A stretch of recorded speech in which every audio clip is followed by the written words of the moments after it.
Last year Tollywood కు 1200 కోట్ల చిత్రాన్ని అందించాడు. బాహుబలి 2 తర్వాత ప్రభాస్ కు మరో 1000 కోట్ల సినిమాను గిఫ్ట్ గా ఇచ్చాడు. అలాంటి దర్శకుడు ఇప్పుడేం చేస్తున్నాడు?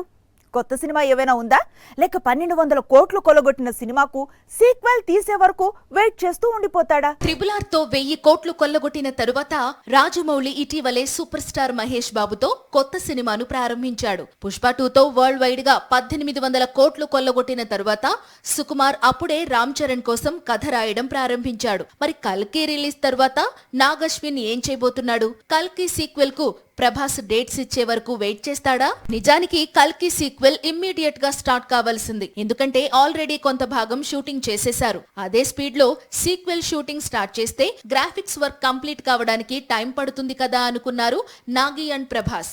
కానీ ఇప్పుడు రెబెల్ మూడ్ మారినట్లు సమాచారం. ముందు చేతిలో ఉన్న చిత్రాలు పూర్తి చేయాలనుకుంటున్నాడు. రాజాసాబ్, ఫౌజీ చిత్రాలు పూర్తి చేసి సందీప్ వంగాతో స్పిరిట్ స్టార్ట్ చేయాలి అనుకుంటున్నాడు. ఈ దశలో ఇయర్ ఎండ్ కు కల్కి 2 షూటింగ్ అయ్యే అవకాశాలు ఉన్నాయి.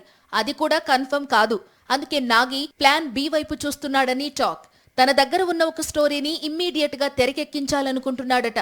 అందుకు బాలీవుడ్ హీరోయిన్ ఆలియాతో చర్చలు జరుపుతున్నాడట. త్వరలోనే వీరిద్దరి కాంబినేషన్ లో మూవీ అనౌన్స్మెంట్ రానుందని సమాచారం.